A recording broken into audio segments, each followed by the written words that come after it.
You know how organized religion tends to, especially in Christianity, they tend to tell Christians not to be governmental agents or not to be part of the military or not to be in high officials in a land that belongs to the world, the devil. I'm going to tell you what's wrong with that frame of thought. Joseph, who was sold into Egypt by his brothers due to their jealousy, right? This was all inspired by God. Joseph became Zephaniah of Egypt. That is translated as modern day prime minister of Egypt. Now, mind you, Egypt is a land full of nothing but paganism. The Egyptians served hundreds of gods. But here it is, God, Jehovah, made Joseph Zephaniah of Egypt. Only by the throne was Pharaoh greater than Joseph. Joseph was second in power next to Pharaoh. Joseph even had a cup which he pretended to use to read omens. This is magic. He didn't practice magic, but it was a pretense that he was putting up because he was acting as an Egyptian. He was so Egyptian that his brothers who came to see him could not recognize him. Another example. Now, okay, since he's Zephaniah of Egypt, he's obviously involved in the military of Egypt. He's in a high position, a governmental position in a pagan land. And he was put there by God. Okay? Now, Daniel and his three Hebrew companions, Hananiah, Mishael, and Azariah. You know them as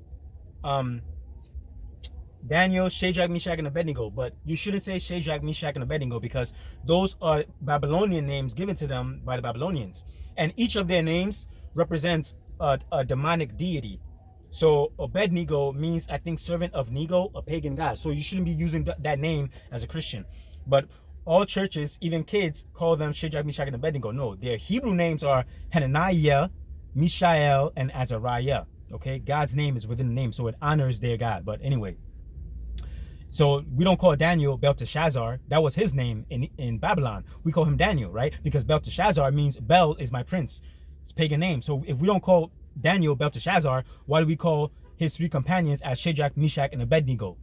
Okay, but Daniel and his three companions became high officials in the land of Babylon, put there by God. This was also a prophecy to King Hezekiah when he showed all his glory to the king of Babylon, and God sent prophet Isaiah to tell him that your descendants will become eunuchs in the land of Babylon and will serve in the king's palace. And Hezekiah was like, oh, that's not such a bad thing, but what is a eunuch? There's a debate. I think Daniel might have been a eunuch, but I don't know. Don't quote me on that. But anyway, the point is that they were high officials in a Babylonian land. Babylon, the empire of false religion. So who says a Christian can't be in a high position in a governmental position in the devil's world? What can be more paganized than Babylon? What can be more paganized than Egypt? And yet you have God's servants put in high officials, high places by God himself. So you see the problem with organized religion? When they try to tell people what to do, when the Bible doesn't say anything about or anything against it, when God himself puts his own people in certain positions in pagan lands. Cornelius, now about military. Cornelius, you remember Cornelius, the Gentile, right before Peter met him, he had a vision in heaven about what he thought was unclean. And then God said, well, the angel said, stop calling what God has made clean, unclean. Cornelius was a Gentile, so he was by definition unclean, but God made him clean.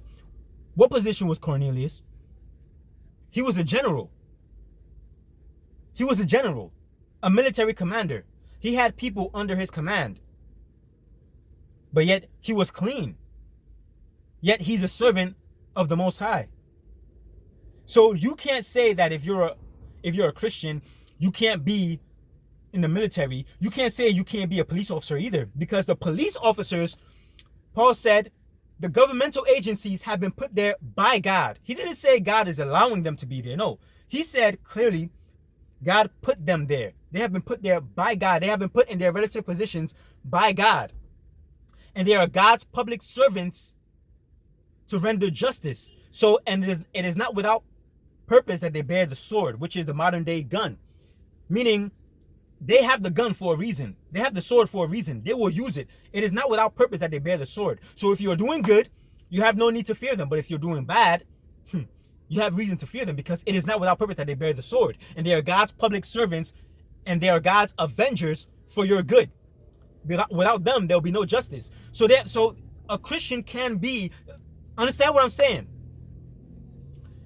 Christ said about a somebody keeps looking at me, I'm distracted. Christ said about a certain general.